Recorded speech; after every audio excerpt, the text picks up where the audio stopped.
नमस्कार। आज फिर मैं बारामती में हूँ और आज फिर निसर्ग होटल में आया हूँ, जिसकी खासियत मैंने आपको पिछले वीडियो में दिखाई थी। और यहाँ का खाना मैंने आपको बताया, आप ऑर्डर देंगे तब खाना बनता है। मटन बनता है, चिकन बनता है और वेज थाली बनती है। मटन तो मैंने आपको दिखा दिया। अब आज नंबर है वेज थाली का।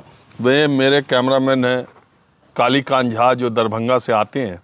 इनको मछली मटन आपको मालूम है, झा साहब लोग जो दरभंगा के हैं वो कितना मछली खाते हैं, कितना मटन खाते हैं। एक बार दरभंगा की एक शादी में मैं गया था तो मैंने देखा, मैं बता नहीं सकता आपको कि वहाँ लोग मछली कितना खा रहे थे। और मछली के बाद दही, और दही के बाद रसगुल्ले, 12 15 रसगुल्ले। क्यों?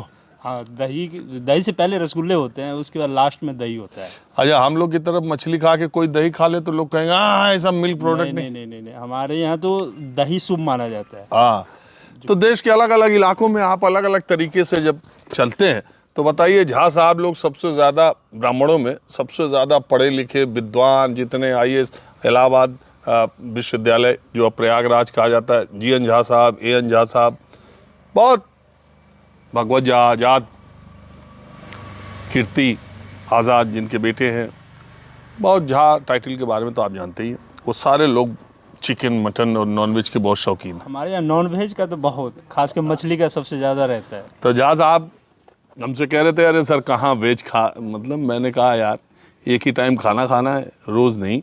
हम वैसे आपको बता दें तो खैर अब मैं ज़्यादा वक्त नहीं लूँगा। देखिए, प्रकृति के वातावरण में पेड़ के नीचे हम लोग निसर्ग होटल में आज मराठी थाली खाने के लिए आए हैं। और आप ये देखिए, थाली सज के आ चुकी है, थाली लगी हुई है। और मैं आपको एक एक चीज़ बताता हूँ। ये है मसाला बैगन, ये बैगन की सब्जी है ग्रेवी वाली। ये है लोबिया, लोबिया आप जानते ही हैं। और ये है, इसका नाम क्या है, इसका नाम क्या है? ये वाली सांडगा, सांडगा मराठी में सांडगा बोलते हैं। सांडका। हाँ, मराठी में सांडगा। मराठी में सांडका बोलते हैं, इसको मराठी में क्या बोलते हैं? चवड़ी। सौड़ी। लोबिया को सौड़ी बोलते हैं, इसको सांडका बोलते हैं। सांडका ये हुआ कि चने की दाल और मूंग की दाल को पीस करके इसको ऐसे बना लिया जाता है और फिर धूप में सुखा देते हैं, तो ये 1 साल 1.5 साल तक बनी रहती है सांडका। और ये है बेसन का, इसको हाँ बेसन की ऑमलेट, बेसन के ऑमलेट। बेसन का ऑमलेट क्या बोल रहे हो? बेसन का थपेड़ा क्या? थपोला, हाँ। थपोला। देखिए कह रहे हैं बेसन का ऑमलेट, ये बेसन का थपोला है। और ये आम्रखंड। आम्रखंड है, ये आम से बनता है, श्रीखंड की तरह है, आम्रखंड है, ये स्वीट डिश के तौर पर है। और ये जो होटल है आप जानते हैं, ये नमकीन है और ये पापड़ है। ये देखिए, ये इनके खेत का साग है, ये इनके घर का अचार है, और ये चटनी है सूखी, सूखी चटनी, हरी मिर्ची की। हरी मिर्ची और लहसुन की। और ये क्या है? आलू की सब्जी। ये आलू की ग्रेवी वाली सब्जी है। और ये जो आप देख रहे हैं ये राइस है, और इसमें मूंगफली पड़ी हुई है, एक तरह से पुलाव की तरह है। तो इतना सब कुछ मराठी थाली में है। और ज्वार की ये भाखरी है, ज्वार की ये रोटी है जो मैंने आपको बताया। ज्वार की नहीं, चपाती है। आज ये तो नॉर्मल है। अरे आज आटे वाली क्यों दे दिया? हमने कहा ज्वार वाली ही दीजिएगा। दे देंगे। कोई बात नहीं है, तो आज आटे वाली है, यही चलती है। अभी ज्वार वाली आएगी अगली।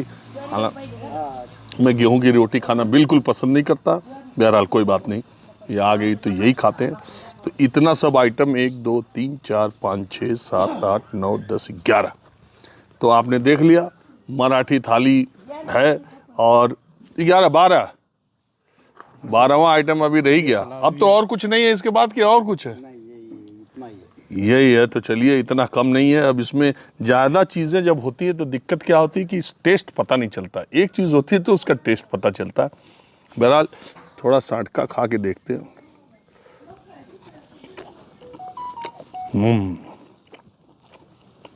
लोबिया की सब्जी तो आप खाते हैं।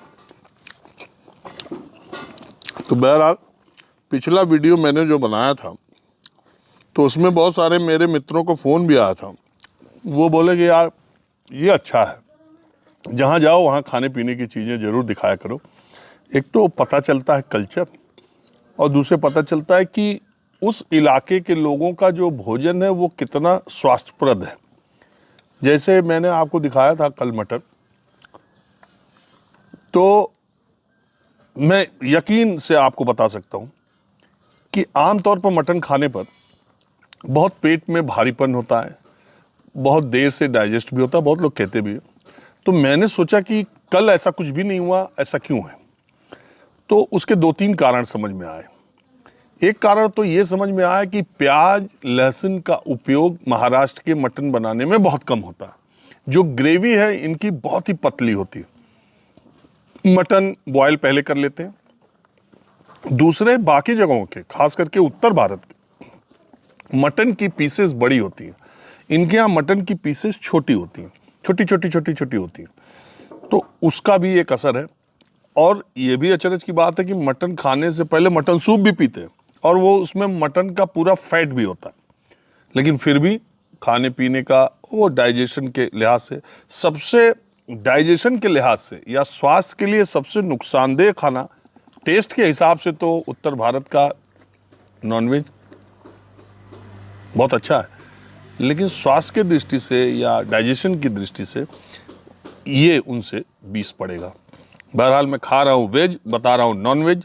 वेजिटेरियन खाने का तो कोई जोड़ मुझे नहीं लगता। तो आज मैं ये खाना शुरू करता हूँ और आप एहसास कीजिए कि स्वाद कैसा रहा होगा। चलिए, धन्यवाद, नमस्कार।